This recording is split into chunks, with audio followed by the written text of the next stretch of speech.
it took you to learn that, and then trying to work it at that level, yeah, it's a lot to remember something, right? To remember this form and all of that, and it's all of those details and the refinement things. Sometimes that can take years, but I'm not wrapped up in making any of this perfect. I'm wrapped up in developing my skills. My skills are how fast I can do something, how slow I can do something, how much force I can generate to do something. Can I do these other things to enhance my ability for fighting skills and those same things that, depending on how old you are, again, they're going to benefit you for this reason. To me, I think that's more important than trying to perfect this one thing that you're never going to be able to perfect. The other drawback to that is what are you basing it on? Most people don't watch this far into my videos, so some people do, some don't. But what are you basing it on? You're basing it on a video of somebody from 50 years ago, right? There's video of my teacher's teacher from the 60s and let's say the 70s, 80s era in there. And I don't know what he was doing that day, right?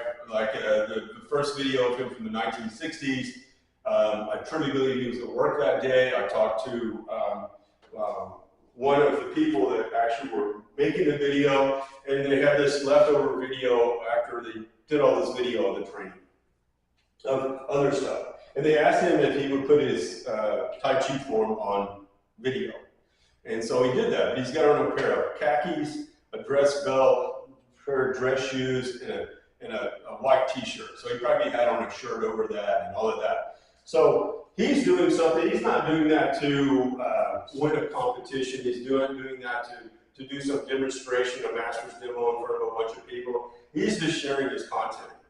And I think a lot of the other video that you see of other people from 50, 60 years ago, stuff like that, what were their intentions for that day? How did they feel? Were they sick? Were they tired? Did they have a lot of energy? Were they angry? Were they happy? We don't know. So it doesn't make a lot of sense to try to mimic someone and something from this era or from that era. Or somebody watching my videos, what was going on in my head that day? All of that kind of stuff like that. My point is that it's like my teacher said, you don't want to be a carbon copy. Well, you have to read into that a little deeper than that. What he's getting at is it's more important that you understand the mechanics of the movements, the body mechanics. What's the intention behind the movement? What does it do? How do I use the body properly? How do I do this without hurting me?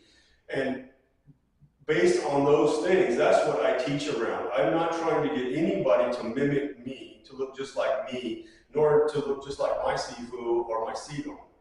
That is not, and to say, oh, they did that perfectly that day. I don't know. Maybe they did. But if you're basing everything off of something that somebody did on a video, and think of this too, 50, 60 years ago, film was really expensive. It's not like today where you can film stuff on your phone and it doesn't cost you anything, or it's so easy to do it, all of that kind of stuff like that. Back then it wasn't like that. You had 8mm film that people were using. It was expensive to buy it. And, they didn't make constant repetitions, Well, let's film it 5 more times. I really seriously doubt anybody did that at that time. So anyway, I guess what I'm getting at is that it's more about the skills and the attributes of the movements and what they are and who you are. If you're 25 versus 75, the way that you use your body and your comprehension skills is going to be totally different.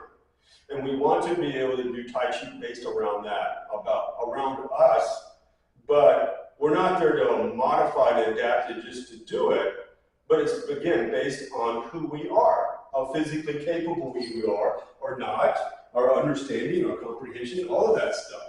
But, so what I mean by the base platform, we always want to go back to this standard platform that we learned and how we execute that. And then we use that also as a litmus test to determine how well we can actually do these other things. And then we revert back to that piece. And it's constantly reinforcing your understanding of the stuff, not just memorizing.